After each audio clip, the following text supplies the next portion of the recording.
గారు మామూలుగా ఒక ఇల్లు ఇండిపెండెంట్ హౌస్ అయితే 100 years వరకు దానికి బలం ఉంది అని మాట్లాడుతూ ఉంటారు. 100 ఏళ్ల వరకు దాంట్లో ఉండొచ్చు, 100 ఏళ్ల తర్వాత దానికి బలం పోతుంది అని అంటూ ఉంటారు. అయితే ఇప్పుడు ఒక అపార్ట్మెంట్ కల్చర్ మనం తీసుకుంటే ఒక అపార్ట్మెంట్ 10-15 ఏళ్ల తర్వాత ఏవైనా మార్పులు ఉంటాయా? ఒక 20 ఏళ్ల తర్వాత కూడా సొంత అపార్ట్మెంట్ తీసుకున్నప్పటికీ కొత్తగా తీసుకున్నప్పుడు ఒక అనుభవం ఉంటుంది, ఒక 20 ఏళ్ల తర్వాత ఏవో సమస్యలు వస్తూ ఉంటాయి. అంటే ఏవైనా నిజంగా చేంజెస్ ఉంటాయా? దానికి పరిష్కార మార్గాలు ఏమిటంటారు? సాయిరామ్ అంటేనమ్మా, ఇప్పుడు ఒక 20 సంవత్సరాలు 30 సంవత్సరాలు దాదాపు 35-40 సంవత్సరాలు కట్టిన అపార్ట్మెంట్స్ కూడా ఉన్నాయి సిటీలో. నేను చూస్తూ ఉంటానమ్మా వాస్తుకి.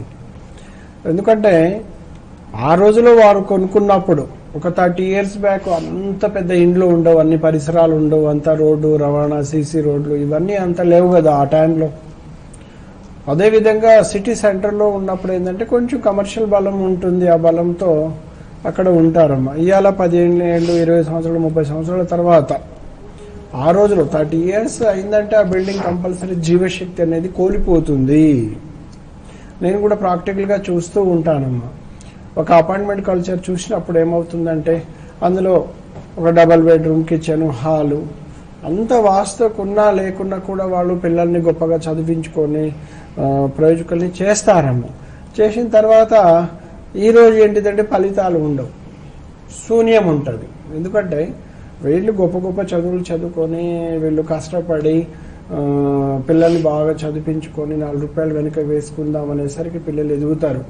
ఇక వాళ్ళ కాలేజు ఫీజులు ఇవన్నీ చేసుకొని వాళ్ళు సెటిల్ అయిపోతారు అనుకునే టైంలో వాళ్ళ ద్వారా కూడా పెద్ద పెద్ద కష్టాలు వస్తూ ఉంటాయమ్మా.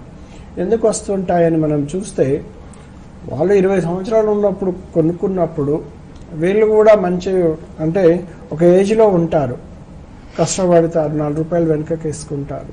అలాగే బిల్డింగ్ కూడా ఒక సడన్ ఒక మంచి ఏజ్ అంటే కొత్తగా న్యూ బిల్డింగ్ 20-30 సంవత్సరాలు ఉన్నప్పుడు కొంత కమర్షియల్ వాస్తు కూడా మంచి ఫలితాలు ఇస్తాయి, వాస్తు లేకుండా కూడా మంచి ఫలితాలు ఇస్తాయి. కానీ కాలక్రమేపణ ఎప్పుడైతే 15 ఏళ్ళు 20 ఏళ్ళు 25-30 సంవత్సరాలు దాటిన తర్వాత జీవకళ తగ్గిపోతుంది, జీవశక్తి తగ్గిపోతుంది. అందులో ఉన్న వాళ్ళు ఏమవుతుందంటే అక్కడ నుంచి కొంతమందికి ఆర్థిక పరమైన నష్టాలు, కోట్ల రూపాయలు పోగొట్టుకుంటారు, కోట్ల రూపాయల నష్టాలు వస్తూ ఉంటాయి. అది ఏ రూపంలో అంటే ఒక పిల్లవాడు ఫ్రెండ్స్ రూపంలో ఇన్వెస్ట్ చేసి కూడా 1 కోట్ల రూపాయలు నష్టపోతూ ఉంటారమ్మా. మరి 20-30 సంవత్సరాలు కష్టపడి పెంచి పెద్ద చేసింది ఈ రోజు వాళ్ళు ప్రయోజకాలు అయితే కోట్ల రూపాయల నష్టం వచ్చిందంటే అక్కడ వాస్తు దోషాలు పనిచేసినట్టే కదమ్మా. అందుకని ఆ రోజు మనం అర్థం కాకపోవచ్చు. ఇప్పుడు ఎందుకంటే నేను చెప్తుంటాను, గృహం కూడా ఒక మనిషి లాంటిదే అనేది. కాకుంటే గృహానికి నోరు లేదు, మనకు నోరు ఉంది కాబట్టి మనకు ఏ బాధ ఉన్నా వైద్యుడితో చెప్పుకొని బాగు చేయించుకుంటాము. కానీ నోరు లేని గృహం ఏం చేస్తుంది? ఈ శరీరంలో కూడా దాని ఏదైనా ఒక చిన్న ట్యూమర్ అయితే ఆ రోజు చిన్న కలత వస్తుంది. ఒక 15-20 సంవత్సరాల తర్వాత అది పండిన తర్వాత మనకు దాని యొక్క రియాక్షన్ అనేది మనకు అర్థం అవుతూ ఉంటుందమ్మా.